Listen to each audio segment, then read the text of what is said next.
Halo Sobat Auto Story, kembali lagi di Auto Story. Untuk video kali ini saya akan membahas Nissan X-Trail ya. Nissan X-Trail, sebuah mobil produk Nissan yang lahir pada tahun 2000. Nah, tahun-tahun ini sebetulnya itu ada satu spesies baru di kendaraan ya. Jadi ada yang bilang itu SUV, tapi kalau kami secara pribadi sih menyebutnya ini crossover. Beda tipis, kalau SUV punya kemampuan off-road yang lebih berat lagi, sedangkan crossover ini lebih ringan ya. Artinya dia itu bisa nyaman di jalan raya, tapi punya kemampuan off-road walaupun tidak begitu berat, bukan off-road yang berat gitu ya. Pada awal kemunculannya Nissan X-Trail ini dipamerkan pada Paris Motor Show pada bulan September tahun 2000. Nissan X-Trail waktu awal dimunculkan itu dipersiapkan untuk melawan Suzuki Grand Vitara, Ford Escape, Mazda Tribute, ataupun Honda CR-V. Nah, lawan yang frontal Escape ini waktu itu Honda CR-V. Kenapa saya sebut lawan Nissan X-Trail adalah Honda CR-V? Karena mereka itu secara penjualan juga bersaing ketat ya. Mungkin karena kesamaan konsep ya. Mereka punya pilihan gerak roda 2 yaitu front wheel drive ya, gerak roda depan. Dan di awal-awal kemunculannya ini baik CR-V maupun X-Trail punya pilihan gerak roda ganda 4x4 gitu. Dan untuk X-Trail ini pada awal dikenalkan di Indonesia itu tahun 2001 ya.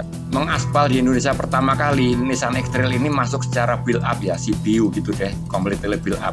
Kehadiran Nissan X-Trail betul-betul mengganggu peredaran atau penjualan Honda CR-V ya. Nissan X-Trail dengan kode T30 ini mendapat sambutan pasar atau sambutan konsumen yang luar biasa bagus, sehingga waktu itu beberapa majalah itu menjulukinya pengganggu sang raja ya. Artinya si raja itu ya Honda CR-V itu. Karena penjualan yang terus meningkat dan permintaan pasar yang cukup besar, maka pihak Nissan Motor Indonesia selaku ATPM, agen tunggal pemegang merek, berniat membuat Nissan X-Trail dalam versi CKD atau Completely Knockdown. Artinya Nissan X-Trail ini sudah dirakit sendiri di Indonesia ya.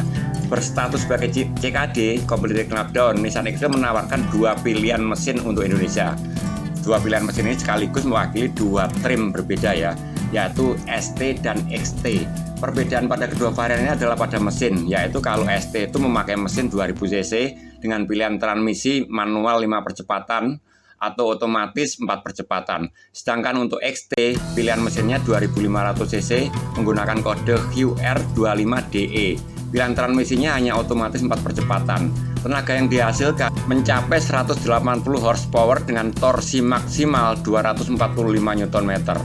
Sedangkan pada versi ST yang bermesin 2000 cc menghasilkan tenaga maksimal 138 horsepower pada RPM 6000 serta torsi 192 Nm pada RPM 4000 ya. Secara fisik sih mereka nggak punya tampilan yang cukup mencolok, cukup berbeda gitu ya. Artinya sama-sama aja. Cuman pada versi XT ya, itu ada jet washernya yang di lampu depan itu, pencuci lampu depan itu loh, yang namanya itu orang bilang itu kecerutan ya. Selain itu juga ada roof rail yang di atas itu sehingga membuat tampilannya terkesan lebih tinggi. Selebihnya sama-sama aja. Nah, yang unik pada X-Trail ini dua-duanya nggak peduli ST atau XT, punya desain speedometer yang ditempatkan pada bagian tengah dashboard. Jadi kalau mau lihat kecepatan atau lihat putaran mesin itu kita mesti ngelongok agak ke kiri dikit gitu. Sangat beda dengan lawan-lawannya ya.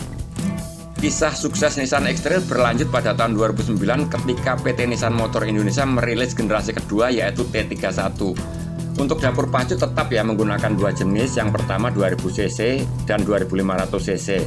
Untuk yang 2000 cc menggunakan kode mesin MR20DE, sedangkan yang untuk 2500 cc menggunakan mesin yang sama dengan yang T30 ya, yang di T30 yaitu QR25DE. Secara desain sih sebetulnya nggak terlalu jauh berbeda dengan yang T30 ya, hanya ya beda-beda tipis lah.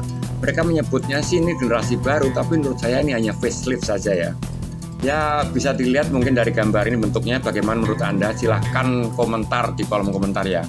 Ya seperti ini, nggak jauh beda. Menurut saya facelift ini ya, menurut saya loh ya, tapi nggak tahu kalau menurut Anda. Nah, Nissan X-Trail T32 dikenalkan lagi pada tahun 2013. Satu tahun kemudian atau 2014 Nissan X-Trail T32 ini masuk Indonesia. Nah, di sini betul-betul mengalami Nissan X-Trail betul-betul mengalami perubahan total ya. secara desain lebih tampak manis dengan garis-garis desain yang menyudut dan ada kesan membulat gitu ya. Nah, ini betul-betul baru nih. Untuk dapur pacu yang 2000 cc menggunakan kode mesin MR20DD bertenaga 143 horsepower, sedangkan untuk yang 2500 cc tetap menggunakan VR25DE bertenaga 170 horsepower ya. Oh ya, selain perubahan desain yang cukup mencolok tersebut, Nissan X-Trail T32 ini juga mengalami beberapa penambahan fitur sehingga membuatnya lebih modern. Di antaranya untuk transmisinya sekarang sudah menggunakan CVT ya. Sedangkan untuk fitur-fitur tambahan lain berupa DRL LED, lalu untuk bangkunya atau jumlah penumpangnya itu bisa mengakomodasi 7 penumpang. Artinya ada 3 row bangku di situ. Tentu saja ini membuatnya berbeda dengan generasi sebelumnya ya, yaitu T30 dan T31 yang hanya sanggup mengakomodasi 5 penumpang saja. Tak lupa pada Nissan X-Trail T32 ini ada penambahan beberapa fitur yang membuatnya makin modern. Sebagai contoh, Round View Monitor, Intelligent Cruise Control, serta Forward Collision Warning dan lain sebagainya. Tapi ngomong-ngomong, kenapa semakin hari semakin kemari itu kehadiran Nissan X-Trail itu makin jarang di jalanan ya? Atau hanya perasaan saya aja? Tapi yang jelas jumlah Nissan X-Trail di jalanan ini nggak sebanyak Honda CR-V. Mungkin ada sahabat-sahabat yang tahu penyebabnya atau mungkin punya datanya tentang keberadaan Nissan X-Trail ini. Apakah mengalami penurunan penjualan ataukah bagaimana? Silahkan komen di kolom komentar ya. Terima kasih sudah menonton video ini. Moga-moga sehat selalu, bahagia, sejahtera selalu. Amin.